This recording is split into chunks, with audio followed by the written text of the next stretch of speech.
অতি কম সময়ৰ ভিতৰতে যিকোনো সংখ্যাৰ যদি আমি কিউব ৰুট উলিয়াব বিচাৰোঁ, কিউব ৰুট বা ঘনমূল যদি কওঁ আমি, যিকোনো সংখ্যাৰ ঘনমূল যদি উলিয়াব বিচাৰোঁ অতি কম সময়ৰ ভিতৰত, ধৰি লওক 5 ছেকেণ্ডমানৰ ভিতৰতে আমি যিকোনো সংখ্যাৰ কিউব ৰুট উলিয়াব পাৰিম। তাৰ কাৰণে আমি এটা সহজ উপায় বা ট্ৰিক এটা মনত ৰাখিব লাগিব। যেনেকৈ ধৰি লওক 1 কিউব কৰিলে আমি কিমান হয়, 1 কিউব কৰিলে 1 হ'ব, এইকেইটা আমি মনত ৰাখিম। 2 কিউব কৰিলে 8, 3 কিউব কৰিলে হৈ গ'ল 27, 4 কিউব কৰিলে হ'ব 64, 5 কিউব কৰিলে হ'ব 125, 6 কিউব কৰিলে পাম আমি, 6 কিউব কৰিলে হ'ব 6 কিউব যদি কৰোঁ তেতিয়া আমি 216, 7 কিউব কৰিলে 343, 8 কিউব কৰিলে 512 আৰু 9 কিউব কৰিলে 729 আৰু 10 কিউব কৰিলে হ'ব 1000। এইকেইটা আমি মনত ৰাখিম। এই যিটো 1ৰ পৰা 10লৈকে এইকেইটাৰ কিউব আমি যদি মনত ৰাখোঁ, আমি খুব সহজে যিকোনো সংখ্যা, যিকোনো ডাঙৰ সংখ্যা হওক সৰু সংখ্যা হওক, আমি বহুত ডাঙৰ ডাঙৰ সংখ্যাৰো কিউব ৰুট উলিয়াব পাৰিম। আৰু আমি এটা সংখ্যা লৈ লওঁ, ধৰি লওক 1 নম্বৰতে আমি এটা অংক কৰোঁ, 3, এইটো হৈ গ'ল 5832, 5832 এই নাম্বাৰটোৰ কিউব ৰুট উলিয়াব লাগে। চ' প্ৰথমতে কিউব ৰুট উলিয়াব হ'লে আমি কি কৰিম, পিছফালৰ পৰা আমি 3টা নাম্বাৰ এনেকৈ ভাগ কৰি ল'ম। শেষৰ ফালৰ পৰা 3টা নাম্বাৰ ল'লোঁ, 238 বা 832। এই যিটো 832 নম্বৰ ল'লোঁ, ইয়াৰে এককৰ স্থানত বা ওৱানছ প্লেচৰ যিটো নাম্বাৰ আছে 2, এই 2টোৰ কিউব উলিয়াম। এই লাষ্টৰ সংখ্যাটোৰ কিউব হৈছে 8, মই ইয়াতে লিখিম 8 লিখিলোঁ।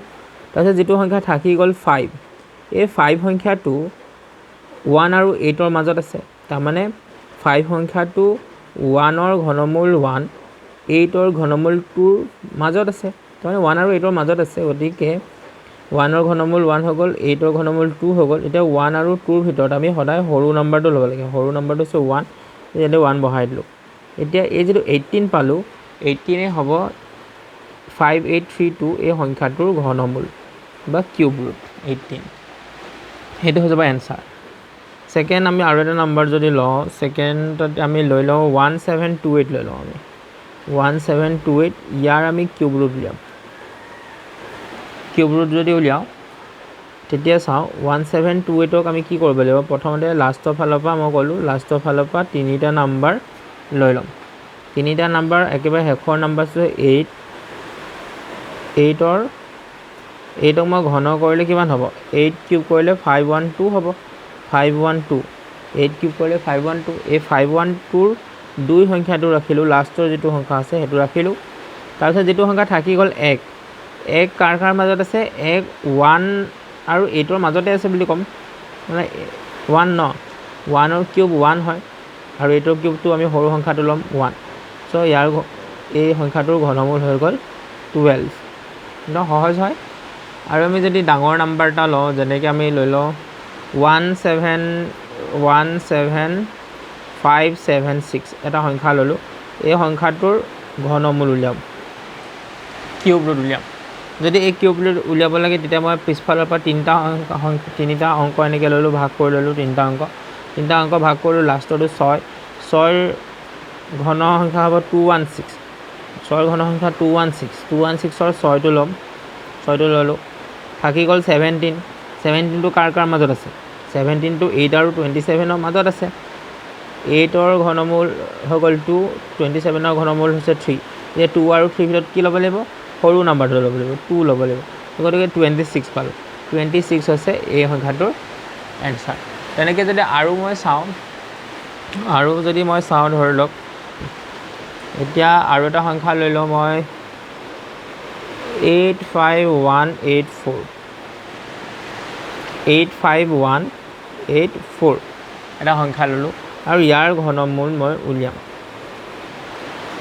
কি কৰিম, লাষ্টৰ ফালৰ পৰা 3টা নম্বৰ ল'লোঁ, 8184 পালোঁ।